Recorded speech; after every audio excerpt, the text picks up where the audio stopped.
Little full house. Awesome. Well, ladies and gentlemen, hope you are enjoying yourself at SAINTCON. Welcome to Avoiding Putting Yourself in a Silver Platter for Hackers, Security Framework 101. I am Victor Steven Morales. I'm currently a senior DevOps engineer at Nice and Contact.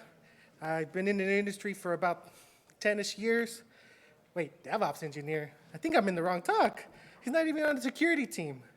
Well, in the security team or not, always remember that security, it's everybody's responsibility.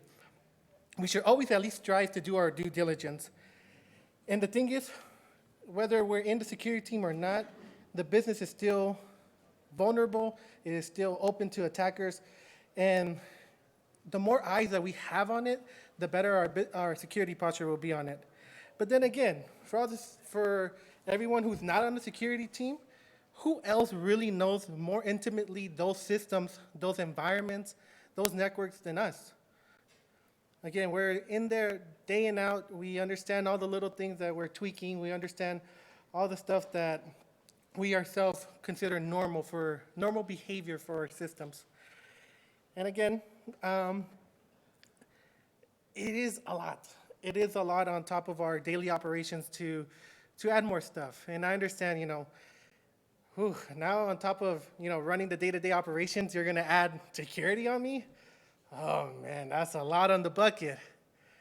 I understand the feeling, I really, really do. But this is the perfect thing why security frameworks comes to be.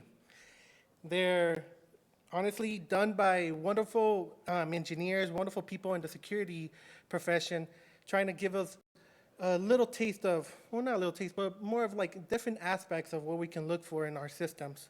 And again, that'll be our starting point. A little table of contents.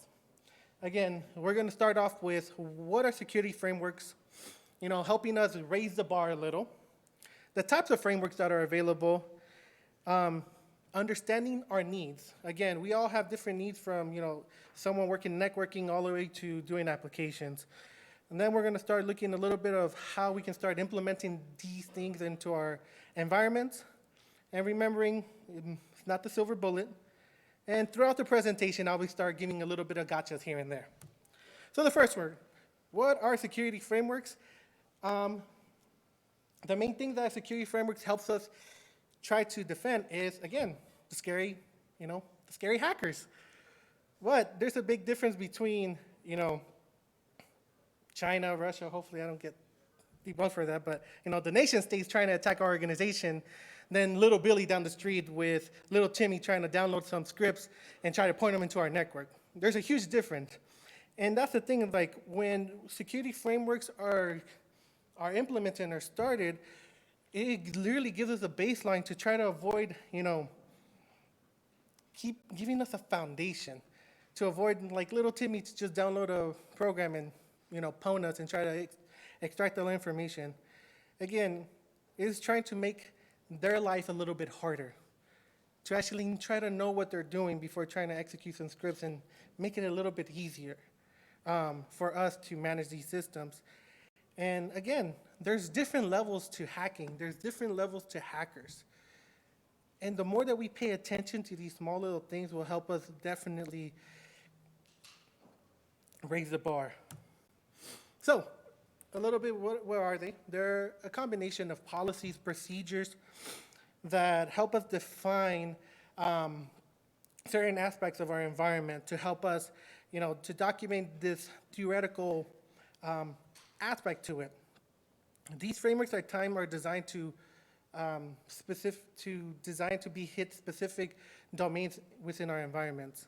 Again, there's different frameworks to help us understand how to properly, how to properly protect like healthcare information, how to properly defend our networking, defend a lot of these things. And following specific frameworks will help us really create a sense of direction in our way that we see security as a whole. Again, some of us are not security professionals as a full-time gig, But it's always good to try to lean on those professionals that have done the research and have done a lot of that legwork so we can take advantage and, step on their shoulders or, hang on their shoulders.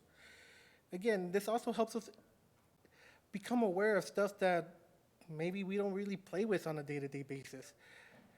Figure out some of the stuff that, honestly, we didn't even know existed and sometimes in our environments. But to kind of give us a little bit of, go inside the skeleton of a framework, a lot of the common frameworks do share a lot of this common cycle. But in order for us to even begin implementing any type of frameworks, we need to first identify what exactly are we in charge of. And if not us, but maybe we're looking at a big organization, is what exactly are we wanting to protect? And that's the first thing for any security framework or any security process or policies is let's make an inventory. What do we have out there? And I understand it's easier said than done because sometimes there's so many people in every organization and they're doing all this stuff, especially when it comes to DevOps. There's stuff that comes up out of nowhere and then they come down out of nowhere. And it really becomes really hard to try even get that first part, which is just identifying the assets that we have in our network. But then again, once we start identifying all these things, we can start categorizing them and knowing what we're going to start protecting. We can start implementing web application firewalls. We can start applying different types of policies. And after that, we can start monitoring our information, where the second part is detecting a lot of this abnormal behavior. But again, in order for us to even get there, we need to identify first what do we have and what is considered normal day-to-day. After that, once we start knowing how to detect and monitor our systems, we can start going to where we can simulate or figure out how we're going to respond to certain incidents in our environment. And then again, hopefully, whatever incidents that you do get doesn't cause very lasting damage. And that's where we go to the last part. How do we recover from any of these incidents? The next thing, like I said, now that we see the skeleton of a framework, we really got to understand our needs. Again, going back to the first comment I said, if I'm a network engineer, what I'm in charge of is the whole entire network infrastructure, and I have different needs than a database administrator would, which also will have a different need that, for example, a DevOps engineer will have. And there are different aspects that we need to start identifying what are we in charge of. And then again, once we start getting that inventory, what is important? What is considered critical? What is considered sensitive? Knowing to learn how to distinguish this helps us tackle it in a different way. Again, different stuff that we have open to the customers, open to the public, carry different risks. What risk are we willing to accept? What risk are we not willing to accept, but are willing to invest the amount of funds needed to properly protect these assets? And the other thing is, okay, as IT professionals, we might think that the most important thing for us is our databases. Cool, we need to start focusing and put our time and effort in that. But then the business goals are actually to protect everything under finance. So the main thing when trying to build these, when trying to implement these frameworks, always keep in mind that we have a certain perspective and the business has a certain perspective. And the better that we align with them will give us a better leg, especially when asking for resources. They will be more willing when they see that we're providing value in the program that we're trying to implement. Because again, maybe they are willing to let marketing go down, get thrown under the bus, but as long as the accounting department doesn't get thrown under the bus. Again, weighing those risks and aligning them with the business definitely really helps us have them, be with us. And then the last thing is, especially when trying to identify these needs, is where does your data live? Especially in this time where a lot of companies are transitioning and throwing everything into the cloud, we really need to pay attention where this lives, because every continent, every region has different regulations for how to manage that data. Europe has a different way of managing it towards the US, and the US has a different way of managing it in Asia. And knowing that we're not only implementing these programs, but knowing that we're also following the regulation and the laws in that region. Now, thanks to Amazon, I was able to compilate a good list of different types of security frameworks that are available. And as like I was mentioning, the last point was knowing where your data lives, because again, they all have different regulations. As you can see from the slides, we have, for example, all the regulations that you can get from the US. On the top one, you can see Asia, parts of Europe, and then, global, as a global organization. And the things to keep in mind is that, for me, coming from a healthcare and academic background, a lot of the stuff that was very important to us was PCI, which again, PCI is for the payment credit card industry. The other one was for healthcare, which was HIPAA.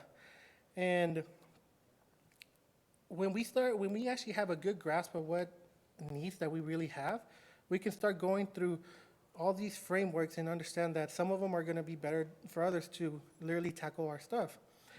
The other thing to always keep in mind is that once we want to start implementing these frameworks, it's really, really good that before we start moving or doing any of the stuff, that we get the planning stages right. Reading all the documentation and making sure that what we're trying to accomplish will bring value to the organization. Now, implementing.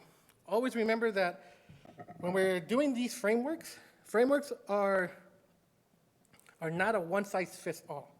Again, when a lot of these security professionals are building these frameworks, they're trying to be as broad as possible. And again, what we're trying to do as professionals, get those policies, those frameworks, and implement it into our network and try to be as specific as possible. What I really want to drive through is that when we start implementing these security frameworks, just because we comply with them 100% does not necessarily mean that we're 100% secure. It is merely a talking point, merely a start, merely a foundation that we can start going through these documentation and using them as a guideline. Because then again, what I was trying to get to, these are provided to try to be as broad as possible, and who else better knows our environment than we do? That's when we start tweaking to what our needs are. I kind of want to go for a little story about, I know a lot of security vendors, especially when going down the configuration management route, they have, kind of like a button to point at a bunch of machines and make them X compliant or Y compliant. And the problem is, I remember when we were trying to do that with CIS, which is the Center for Internet Security, it locked us out of our own box. Because again, the purpose is to try to lock it down as possible and make it as broad as possible. But that's when I can kind of give you the one big gotcha. If you think you're going to do this really, really quick, and you're just going to build a manifest and Puppet, build a recipe in Chef to try to knock this out as fast as possible, you're going to have a bad time. Because again, this is just a starting point. This is a conversation that we need to have. Again, when we start implementing a lot of these things, remember, read the whole documentation. Get the full story before touching any of these machines. Get the full story before even having these conversations with your managers or whoever is in the higher up. That way, when we get their buy-off, we can say, like, hey, this is part of the documentation, and this is something that is going to give us to a better position. And again, I'm going to reiterate, identify your resources. Who's going to be part of that project to help you implement that framework? Because it does become difficult when, you may not be progressing as fast as you want when implementing these frameworks. And knowing that you have other dedicated resources to help you go through it, it'll be easier to know that you can, divide the work equally amongst the other peers. But then again, I understand that at least for some of us that are not in the security team, it could be very difficult, especially trying to keep the lights on. That's hard as it is, and that changes every day. And now imagine adding security into it. But that's why I find it important that we need to identify those resources that are going to be helping us, throughout this journey. The next part is document. Whenever this changes and, higher up tells us, hey, where are we with being PCI compliant? We have documentation and, Fred that went on vacation is the one that really understands where we're at. that becomes very, very difficult, especially when we're trying to communicate this and trying to get the buy-off from higher ups. So document, communicate this among all the team members who are involved, all the stakeholders, all the managers, all the persons that are, again, helping you by being a resource to try to get this up and running. And like I said, in order for us to be successful when implementing it, make sure that you have the higher ups buy off, and make sure that, again, they're aligning with the business goals. Because when you're going against the business goals and you're trying, I understand security is a big thing that we need to take care of, but when the business doesn't see value in it, you're not going to get a lot of help from it. Thing I want to say for this one is remember that security frameworks is not a silver bullet. It is merely a baseline for us to get insurance. For example, when it comes to PCI compliance, the main goal is to try to keep payment credit card information as safe as possible, try to get anybody identified with those credit cards. But as we know, sadly, it's not a matter of if you'll get hacked, is when. And when you get hacked, that's the whole time, the whole thing, like the last part of the framework is the recovery, how we're going to recover from this. And I just want to iterate that just because we're compliant doesn't necessarily we're secure. And going back to the shareability is a lot of companies, knowing the fact that it's a matter of when, will purchase insurance. But a lot of insurance companies will first want to make sure that you're compliant to some type of framework. And again, going back to PCI, if you're going to get insurance for PCI, they're going to want to have that little logo, a little piece of paper saying that, yeah, you're compliant and we'll give you insurance. But like I said in the beginning, it's just the bare minimum. It is a talking point that we can get to start implementing these processes. I do understand that the process could be exhausting. Going through every server, going through every layer, it's really, really exhausting to try to, get the big picture and get everything implemented. But again, you'll have a base, you'll have a foundation, you'll be able to at least be able to a little bit sleep at night knowing that you have a baseline covering your back.